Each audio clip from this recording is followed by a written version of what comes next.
Hello दोस्तों, मैं आज प्रस्तुत करने जा रही हूँ पूस की रात कहानी, जो कि बहुत ही प्रसिद्ध कहानी है जिसको लिखा है प्रेमचंद ने। पहले हम प्रेमचंद जी का सामान्य परिचय जान लेते हैं। प्रेमचंद जी का मूल नाम धनपत राय था, उर्दू नाम नवाब राय और हिंदी नाम प्रेमचंद था। उनका जन्म 31 जुलाई 1880 में हुआ था, अर्थात 31 जुलाई 1880 में कहाँ हुआ था? लम्ही ग्राम वाराणसी में हुआ था। उनके पिता अजायब राय थे और माता आनंदी देवी। उनकी शिक्षा दीक्षा उर्दू तथा फारसी में हुई थी। 13 वर्ष की आयु में ही उन्होंने तिलस्मी होसरू उर्दू उपन्यासों का संग्रह 17 भाग को कंप्लीट किया था। उनका साहित्य सिद्धांत है आदर्श उन्मुख यथार्थवाद। आचार्य हजारी प्रसाद द्विवेदी प्रेमचंद के बारे में कहते हैं, प्रेमचंद शताब्दियों से पददलित, अपमानित और उपेक्षित कृषकों की आवाज़ थे। पर्दे में कैद और पद पद पर लांछित और असहाय नारी जाति का महिमा के जबरदस्त वकील थे। गरीबों और बेकारों के महत्व के प्रचारक थे।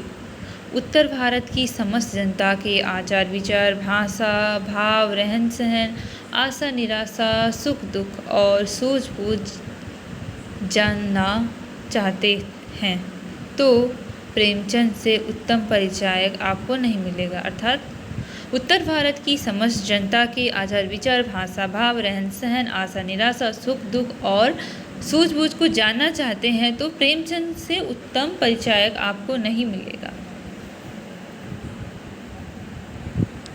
यह कथन किसका है? हजारी प्रसाद द्विवेदी जी का है।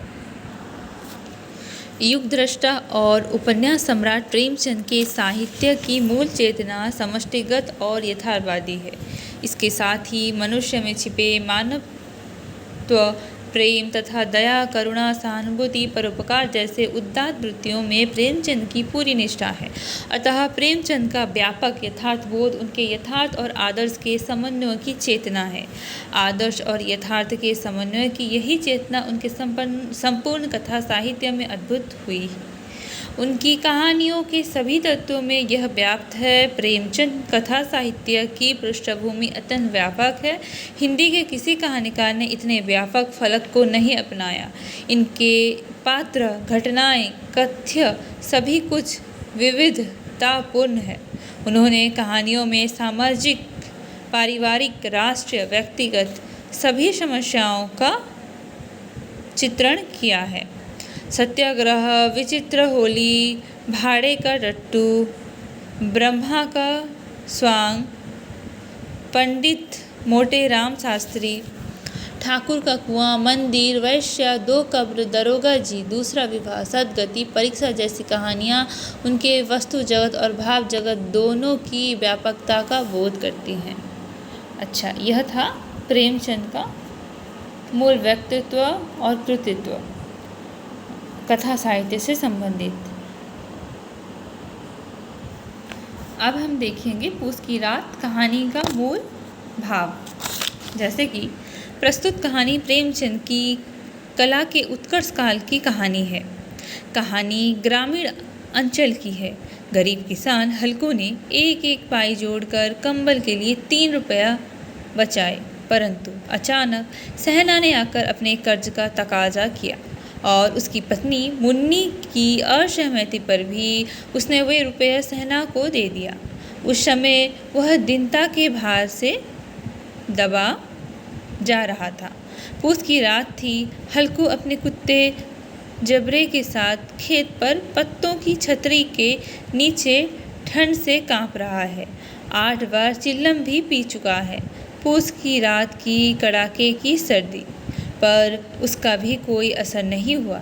सोने का प्रयास किया, जबरा को अपने पास सुला लिया। जाड़े से त्राण न मिला। रात चढ़ी, ठंड और बढ़ी। ठिठुरता हुआ हल्कू ने सूखे पत्ते बटोर कर जलाए और थोड़ी राहत मिलने पर वहीं आलस्य में पड़ा रहा। नील गाय खेत खाती रही, जबरा भौंकता रहा। हल्कू चिंतित भी होता, उठता और पुनः आग के पास आ बैठता और अपनी चादर लपेटकर सारी चिंताओं को दिमाग से निकाल कर सो गया। सुबह पत्नी ने जगाया और बताया कि रात को जानवर खेत चर गए और अब मजूरी करके मालगुजारी भरनी होगी।